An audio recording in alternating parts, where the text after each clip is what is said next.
అంటే అన్నానంటారు, పుట్టింట్లో ఏం నేర్చుకోలేదా, మీ అమ్మ నీకేం పని నేర్పిలేదా అంటే, మా అమ్మ వాళ్ళ ఇల్లు ఏమన్నా పని మనుషులు ఇల్లా? పని మనుషులా నన్ను చూస్తానికి?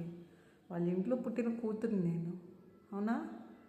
ఏది అడిగినా మీ అమ్మ వాళ్ళ ఇంట్లో నేర్చుకోలేదా, మీ అమ్మ వాళ్ళ ఇంట్లో నేర్చుకోలేదా అంటే, మా అమ్మ వాళ్ళ ఇంట్లో నేనేమన్నా పని మనిషినా అన్నీ నేర్చుకొని రావడానికి?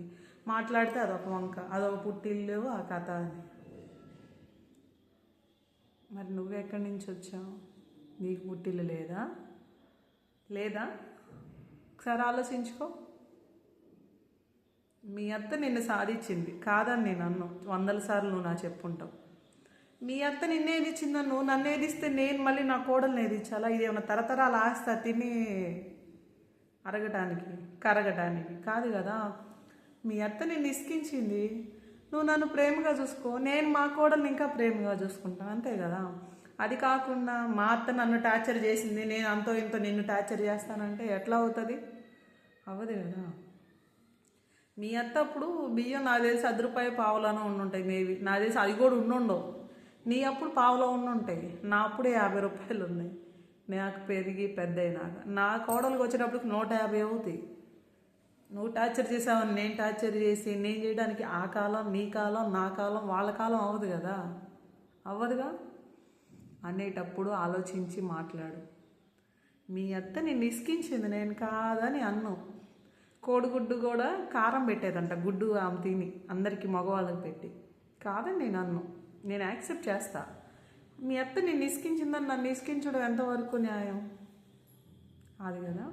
సో అత్త అనేటప్పుడు అదొక విలువ. మీరు అది కాపాడుకుంటే కోడలు విలువ కాపాడింది. నువ్వు రెచ్చిపోయి రెచ్చిపోయి రెచ్చిపోతే, మీరు ఆ కాలం, మాది ఈ కాలం, ఆడుకుంటాం చెడుగుడు. సరేనా? ఎందుకు మీరు ఇన్నిసార్లు అత్త గురించి మాట్లాడుతున్నారంటే, నేను చూస్తున్నా, నేను పడుతున్నా, నేను భరిస్తున్నా అనేవాళ్ళు 100 మంది ఉన్నారు. సో వాళ్ళతో ఈ టాపిక్ చెప్తున్నా నేను. మీరు పడ్డవి వాళ్ళ మీద రుద్దకండి. మీరు ఒకప్పుడు మట్టి తిని పెరుగుంటారు, తిండి లేక. ఒకప్పుడు బియ్యం లేక రకరకాల ధాన్యాలు తిన్నారు మీరు. ఇప్పుడు మాకు సన్న బియ్యం నేను తినేది. నా తర్వాత పిల్లలు ఏం తింటారో తెలియదు. సో నాకున్న బలం నీకుండదు, నీకున్న బలం నాకుండదు. ఫస్ట్ థింగ్ ఒక్కటి గుర్తుపెట్టుకో, నువ్వు పడింది నేను పడాలని నువ్వు ఎప్పుడు అనుకోకు. నేను కష్టాలు పడ్డా.